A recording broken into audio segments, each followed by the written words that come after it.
एक बच्चा जब छोटा होता है, 2 साल का, 3 साल का, 1 साल का, और जब वो अपनी माँ के पास आता है और इशारों इशारों में बात करता है, रोता है किसी चीज को लेके, यहाँ करता है, उसकी माँ को झट मालूम होता है कि इसको ये चीज चाहिए।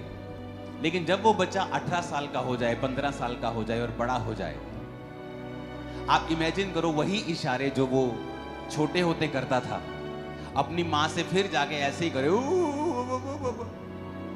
आपको कैसा लगेगा? एक समय होता है, आप प्रभु के सामने एक छोटे बच्चे की तरह होते हैं, आप रोते हैं, आपको अच्छी तरह से प्रार्थना करनी भी नहीं आती, तो भी आपकी वो प्रेयर सुन लेता है। लेकिन जब आप बड़े हो जाते हैं, आप 3 साल से बड़े हो जाते हैं, आत्मिक 3 साल से, आपको बपतिस्मा लिए 2-3 साल 4 साल हो जाते हैं, आप मसीह में बढ़ने लगते हैं, आपको चर्च जाते हुए 4, 5, 6, 7 साल हो चुके हैं। अब अगर आप फिर से वो यही करोगे, परमेश्वर आपकी प्रार्थना को नहीं सुनेगा, बल्कि वो आप पर गुस्सा करेगा।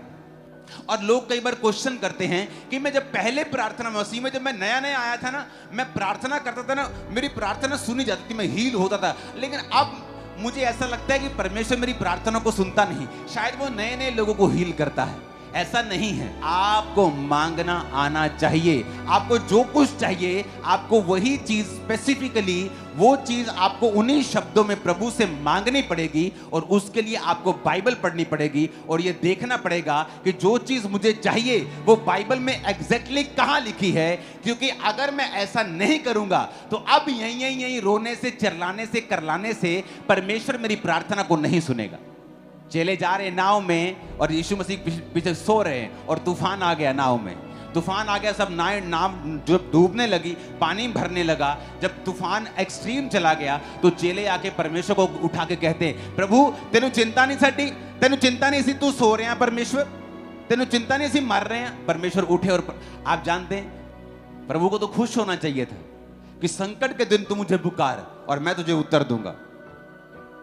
प्रभु को तो खुश होना चाहिए कि हाँ मेरे बच्चों आओ मेरे पास, मैं यही चाहता था कि तुम मेरे पास आओ। लेकिन बाइबल कहती परमेश्वर उनसे नाराज हुए, यीशु मसीह उनसे नाराज हुए, और प्रभु ने कहा, हे अल्प विश्वासियों, हे थोड़े विश्वासियों, तुम्हारा विश्वास कहां है? आप सोच सकते हैं कि उन्होंने तो प्रभु को पुकारा है, कोई शारीरिक मदद के लिए नहीं पुकारा, उन्होंने प्रभु को गाली नहीं निकाली, प्रभु को उठाना भूल नहीं गए, पुकारना नहीं भूले, लेकिन फिर भी परमेश्वर उनसे नाराज हुआ। और बाइबल कहती परमेश्वर उठे और कहा, उस पानी को शांत रह और थम जा। लिखा आंधी थम गई और पानी शांत हो गया। यानी परमेश्वर ये चाहते थे कि अब चेले जो बड़े हो गए हैं, आत्मा में बड़े हो गए हैं, मैच्योर हो गए हैं, वो खुद उस पानी को डांटें और खुद उस हवा को डांटें और उन्हें शांत और थम जाने के लिए बोलें।